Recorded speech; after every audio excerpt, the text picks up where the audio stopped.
All right, so you're going into your senior season. Do you feel like a lot is expected from you this year?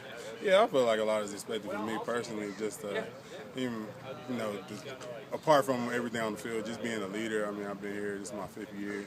Just being a leader for the guys, and just showing them how to work and trying to change the culture here. We got a good chance, to change things around here, and I just want to be a part of that so that when after the season, 3, 4 years from now, I can look back and say, yeah, we were the ones that started the change, and that's what the football team deserves, and all the fans, and definitely the program to get Colorado football back to where we're supposed to be. So I'm excited that I have the opportunity to do that.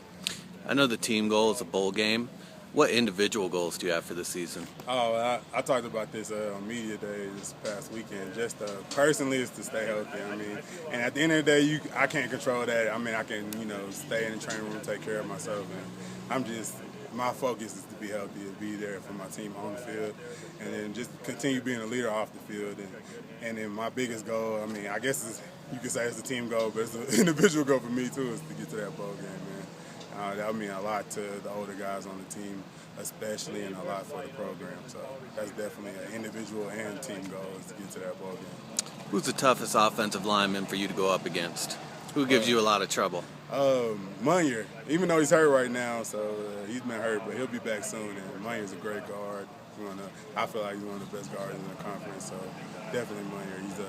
He's good on run and pass, so he definitely helps me get better. Who are some of the young offensive linemen that have impressed you? I mean, all those guys have, because they've all had to play. I mean, we've had some a little bit of injuries and stuff, some concussions and things out there. So they've all been making big strides, and that's the best way to do it, is just get those young guys in, get them reps, and getting better every day. So that's a good thing to see. Have any of the young defensive players impressed you? Yeah, definitely, especially Jimmy. Jimmy's great. I can't wait to see him in a couple of years. He already has the size, the frame. He has to put the size on, a little bit of size, but you can tell he's a football player. He has good instincts, and that's what you like to see from young guys, just going and not worrying about anything, just playing, and he definitely has that right now. You've had a few different defensive line coaches since you've been here.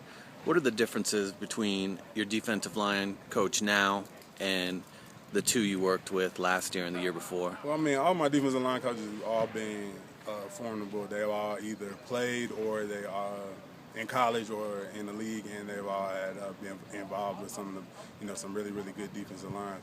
But with Coach Jeff Coat, it's not every day when you get that experience of getting a multiple Super Bowl champion winner. Me personally, I'm a Dallas fan. I'm from Dallas, so I know Coach Jeff Coat and his family for a long time.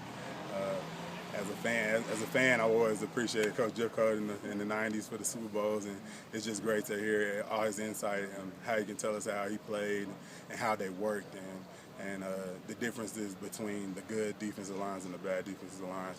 And you don't get that first-hand experience all the time, so it's great when you can get it from him, and I hope soon he'll be in the Hall of Fame one of these days. So it's not every day you can say that your defensive line coach can give you that much insight and that much relation on how to do things the right way.